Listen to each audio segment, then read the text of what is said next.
Hey guys. Tinigal ako. So good, so good. Oh. I'm here now in Coron, Palawan.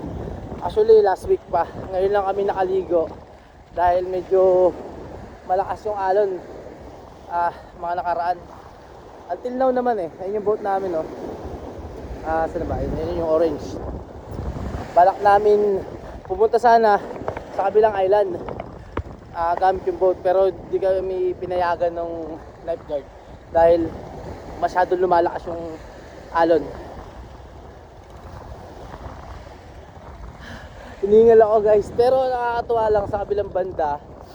Lumakas man yung alon, pero tignan nyo yung nakisama yung nakibagay yung kalangitan.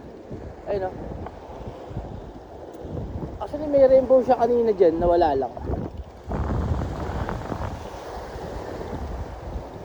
Tapos ang nakakatuwa pa sa kabilang banda, lahat naman tayo may mga kanya-kanyang mga challenges sa buhay. Pero yun nga, I'm proud lang ako na sa kabila ng banda na-experience ko yung ganito.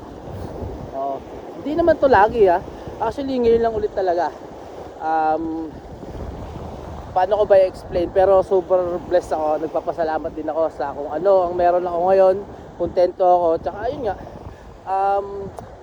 nakaka-proud lang kasi imagine mo, di ba? After nito, meron pa kaming pupuntahan activity ron. Actually, nire-ready na kasi doon banda, yun, makikita nyo yung parang mga booths.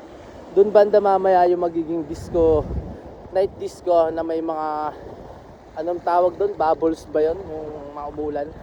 So, may party pa mamaya. Nire-reserve ko yung energy. Kasi nakakahingal talaga guys. Sobra. Nakakatawa na nakakahingal yung yung pagligo. Oo. Kasi imagine mo, ang tagal ko nang di nakaligo ulit sa beach.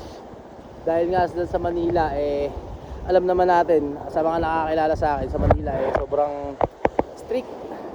Tsaka sobrang daming challenge, stress. So, yung enjoy na pupunta sa nako-convert sa stress. So, that's good. Nagtimpla sila ng gin. Gin lang to, gin. Gin juice. Kasi actually bawal talaga mag-shot habang nag-inom. So, para sa lahat na nagtatagumpay sa challenge. Hey!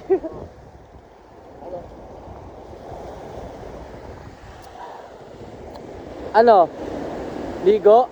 Tara! Lagi tamis ng timpla mo